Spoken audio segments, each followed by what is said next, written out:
Hello, my name is Ruby Rainbird, your host, and welcome back to Geology Rocks.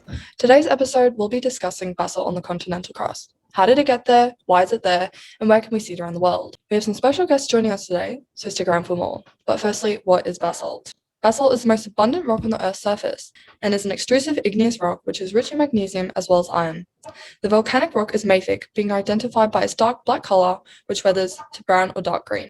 Basalt typically is dense, vesicular, and brecciated, meaning it contains small cavities and angular fragments. Basalt is low in silica content, allowing the lava to flow very easily through the cracks onto the surface without explosive events. Typically, volcanoes forming basalt are found near ocean basins. Due to basalt being heavier than granite, which typically is found on the continental crust, basalt makes up a large portion of the seafloor. Basalt can be found on the continental crust, however, and we'll delve into this concept later in the show. The Earth's crust is the outermost layer of the lithosphere, with the two types being the continental crust and the oceanic crust. The continental crust includes the continents and the continental shelves. Below the crust, mantle convection is the driving force which transfers heat through convection currents. On that note, let's welcome to the first guest to our show, Anina, a professor at the University of Earth Sciences, to delve deeper into this phenomenon. Thank you for that introduction, Ruby. My name is Anina, and today I will be speaking about a lesser-known method of basalt eruption in the form of plumes. Large igneous provinces are formed by something called mantle plumes, which are said to originate near the mantle core boundary. A mantle plume is essentially an ascending column of hot rock from the mantle, which begins to melt as it reaches the asthenosphere, which is the layer right under the lithosphere. Mantle plumes are thought to rise at roughly 10 times the rate of mantle convection. The ascending column of the plume may be around 10 to hundreds of kilometers long. However, when it does reach the surface, it spreads out to create a mushroom-like head that is very wide. Most mantle plumes are formed under the ocean, but they are still very relevant when speaking about continental crust because they make up a certain island such as Hawaiian Island. Plume eruptions are runny because basaltic magma is less viscous. The product of magma plumes are huge basaltic lava flows. The magma produced via plumes is responsible for volcanism at hotspots and volcanic islands. Plumes can either form large igneous provinces by flood basalts, or they can enter and exit through volcanoes. Now, flowing on to the next hot topic, welcome Alyssa, a volcanologist from Boulder, Colorado. In my core, I just love volcanoes. Volcanoes are one of the main ways that basalt gets onto our continent. Magma rises from the mantle, making its way to the mouth of the volcano, and eventually erupts, either in a cloud of hot ash or calmly like a viscous river. Once the magma cools on it, it forms basalt. So there are two types of volcanoes, composite and shield volcanoes. Magma from composite volcanoes erupt violently, and you'll want to watch out for these. Because the magma in these volcanoes are high in silica, they have a high viscosity, and once there's enough pressure, it explodes in a rapid superheated cloud of ash. Also, because ash can have a cooling effect on the atmosphere, it could help turn our heating trend around. The next are shield volcanoes. They are generally much flatter and are mostly non-violent.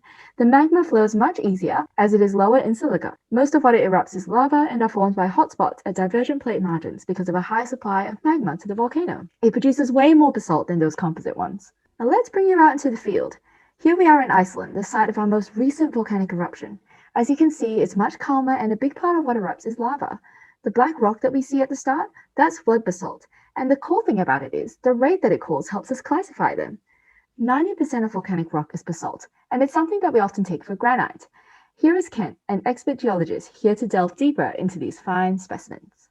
Hello, I'm Ken. I'm going to talk about flood basalt. Flood basalt eruption is essentially a Hawaiian Icelandic type eruption, but on a truly different scale.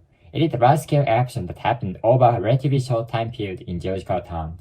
But if it produces substantial volumes of magma, it has to erupt over 1 million kilometers cubed of magma to be classified as a flood basalt eruption. This produces thick lava flows that cover a huge area over hundreds of kilometers square. The hot, raw viscous magma spreads out over very large distances, like flood. This is why it is called flood basalt. These things are quite rare, only 11 have occurred in the last 250 million years. The result of eruption can be found all around the world as lava plateaus. For example, the Deccan Trap in India, Columbia Plateau in the US, and here in the Blue Mountain in New South Wales, Australia. They are examples of flood basalt in Australia that is about 14 to 17 million years old. Now, we are flooding your mind with information. I'll hand over to my colleague Aurora, who is up in Ireland, to explain us what happens after flood basalt starts to crack. Hi, my name's Laura and I'm an exploration geologist. As my colleagues have mentioned previously, basalt forms on continental crust due to subaerial volcanoes. These eruptions are caused by hotspots and plumes, which arise due to the natural mantle convection and decompression melting that occurs beneath our crust. The molten magma that pours out of these volcanoes forms flood basalt, basaltic lakes, or just general basalt flows, which in turn form my favourite kind of basalt, column basalts. At the moment, you can see that I'm at Giant's Causeway, which is on the northeast Irish coast. The wind and strong salty air here is definitely a basalt on the sensors. Giant's Causeway was formed from one of many Irish volcanic eruptions occurring 50 to 60 million years ago. The volcanic lava pooled and formed a molten basalt lake, which cooled and shrunk, cracking horizontally and forming these awesome hexagonal basalt columns. Basalt cooling like this is quite common, as we also see column basalt in Russia, Turkey, and the US. Well, that's it for today. Thank you to all you science enthusiasts for tuning in to another episode of Geology Rocks. Come chill with us next week when we talk about Icehouse Earth.